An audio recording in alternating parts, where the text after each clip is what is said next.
All right, let's do an introductory Illustrator activity to create a split monogram. These are super popular, especially on those Cricut or Silhouette Cameo machines where you can cut out things. And that's because you can cut them as one path.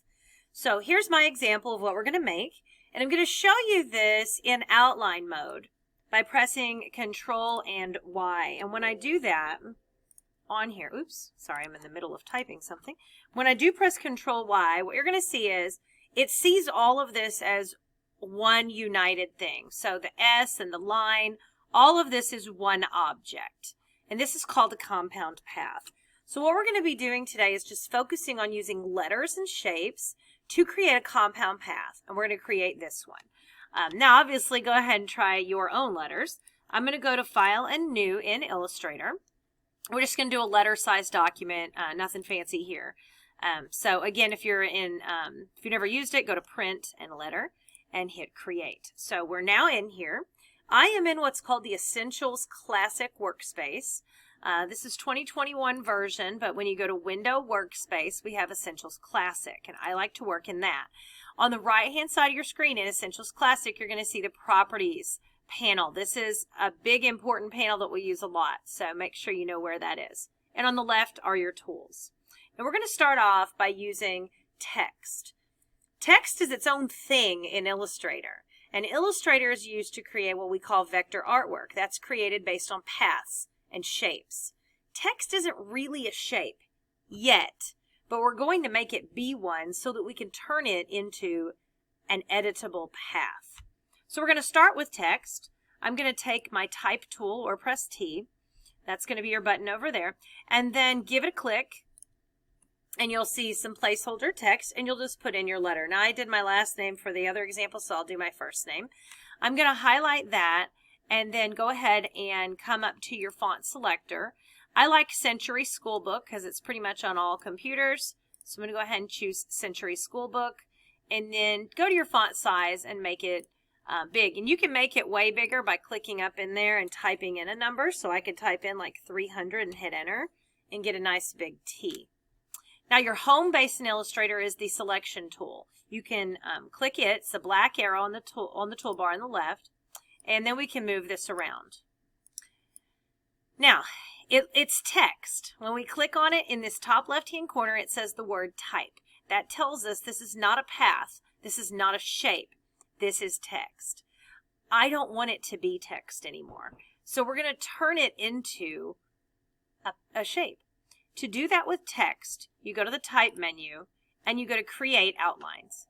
And what it's going to do is it's going to remove this baseline here, and bam, now it's a path. There's a blue tiny line that goes around the entire letter. Okay? That's how we can tell it's a path. Also, when we click up here, it says Group Now. It no longer says that it's type. So I can't edit it. I can't change the letters or words or whatever, or the font. Okay, so now we've got this part. What we need to do is to split this into two. So I'm going to do that by sort of cheating a bit. And I'm going to take a rectangle and draw it around the middle. And we're going to minus that out of there. So I'm going to come to my rectangle tool, which is the letter M over here. Color and all of that matters nothing here. What we're going to do is just draw a skinny little rectangle, like about so. And it needs to be, roughly symmetrical. Now you can select the rectangle and the letter together by going back to home base. That's the selection arrow. And just draw you a box around both of them like so. In that properties panel on the right, we're going to center.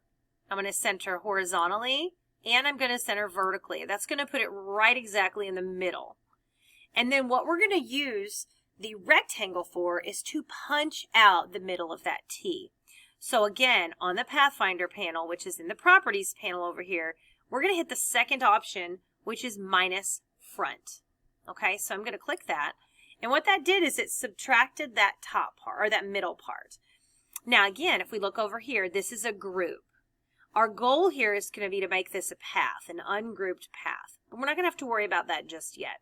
But let's ungroup it. So just right-click it, ungroup. And if you click off of it and click on now, you'll see they are separated pieces. That's a big deal because we're going to add a line in a minute, and we need to scoot them down. So I'm going to go ahead and click on my bottom piece and use my arrow tool and just take this guy and move it down. Okay. Next, back to the rectangle tool. And again, at this point, color doesn't matter because we're going to change all of the color into one at the end. So I'm going to take my rectangle tool and I'm just going to draw, again, that line for the monogram that you see in the middle. It doesn't need to be super thick, but it does need to be centered, and we will use the buttons to center it again in just a moment. All right, so let's say that's good, whatever you like, okay?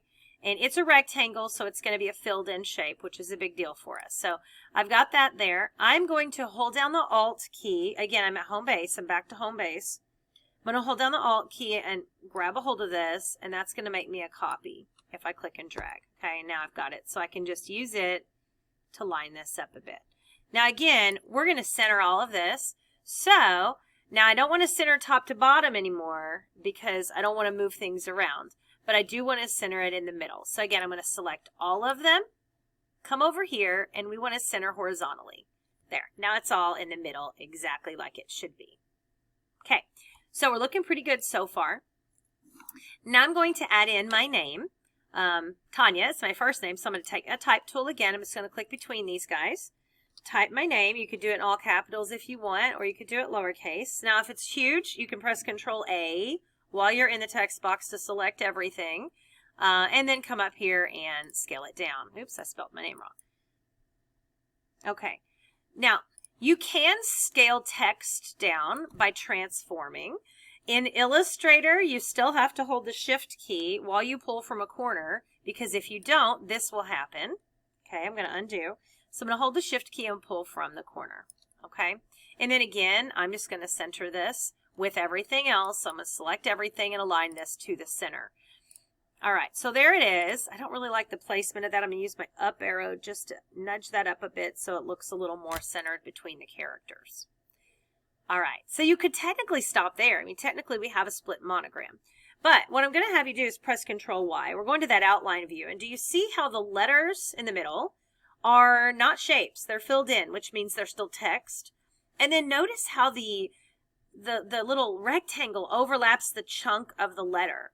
So what we need to do is we need to make everything a path. So it won't be editable anymore. You can't change the font anymore, but it will all be treated as one shape. And that's your goal a lot of times. Not always in Illustrator, but for the beginning, while we're building things with shapes, it's going to be. So we need to make this text not be text anymore. If you remember, that's Create Outlines. You can go to Type, Create Outlines, or you can right-click when you're on Type and go to Create Outlines. All right, so see how now they're all separate. But we still have a problem. The T is not connected. These are not connected. Okay, so while I'm in Outline View still, I'm going to grab a hold of just these top two. You just have to touch them ever so slightly. And then on my Pathfinder, instead of the -1 that we used, we're going to choose the first one, Unite. Okay, now click off that. See, we united those two. All right, I'm going to grab a hold of both of these and unite the bottom piece. So now we actually have a united piece there. Now, if for some reason you weren't able to do that, if you had other pieces that weren't put together, you might have to select and unite a bunch of pieces all at once. When you punch out in letters, sometimes they leave behind pieces. And so if they group those pieces and you ungroup them, there may sometimes be a little chunk left behind that you have to deal with. Okay, now we're all good so far. This looks like it's all one, but it's not all one because I can still move things around if I grab a hold of the path. I'm going to undo. Okay, so it's still not one object. And I could just choose group, but again, I want this to all be seen as one path. So again, while I'm in Outline View, I'm going to select everything, and I'm going to turn the whole thing into a compound path, which is Control 8, but it's also under Object, Compound Path, and Make. All right, doesn't look any different, but now if I pick it up, and I'm going to press Control Y, so I'm back in here. So now if I pick it up, it all moves as one, and in the corner, it says Compound Path. That's a big deal because later on, if you decide to join things in, like add extra embellishment or punch out pieces, if it's not a path, you'll often get an error. So just bear in mind, that's a big deal. We don't want to get that error that says, one of the things must be a path. We're looking for it to say compound path or path up there. Now, in my lab, we have access to install fonts. So there is a font that you might want to install if we haven't installed on your machine called Filigrees and Ornaments. You just click download, unzip it, double click the file and install. In my lab, my students have the rights to do that. On DaFont, you can look in here and see what letters represent what. So this is a lowercase s, and I'm going to go use this font and add that in here. So I'm going to take my type tool, click one time, type a lowercase s, select it, and then go up and choose filigrees and ornaments. And that's going to give me that ornament. That's the fun thing about DaFont, is you can pull up the character map and know what each letter stands for. Okay, now I'm going to go back to home base, my selection tool. I need this to be a shape and not text, right? Because if I control Y, see how it's filled in? It's text, it's not a shape. So I'm going to have to convert this to outline, create outline. Okay, now it's a shape.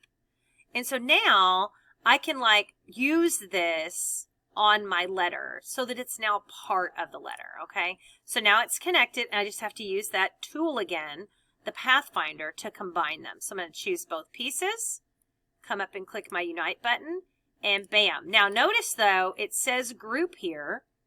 Anytime it says group and I want it to be one item, I just need to press Control 8, and bam, it is now a compound path. And then if I wished to punch out areas or add in additional areas, because they're paths and not groups, I can do that. All right, and that's pretty much it. Now, when you're done with it, you would export it so you could use it somewhere, like on a slide or whatever. It's kind of hard to tell if it's transparent or not. So I like to go to Window, or go to View, and then Show Transparency Grid, so you can see that it is indeed transparent. And then all you've got to do, if it's all one compound path, is go to File, Export, Export As, and just set it to PNG. And then that's going to export out a transparent version. It'll pop up and you'll see that it's transparent, and then you can hit OK. And then you would be able to use that in whatever. Now, if you were using a Cricut or something like that, you would want to export it out in a format that those things recommends. Some of those recommend SVG format. I have a Cameo, so it actually takes one of these top formats. But if you're just using it for like a slide or to put on some document, PNG will be transparent and is perfect.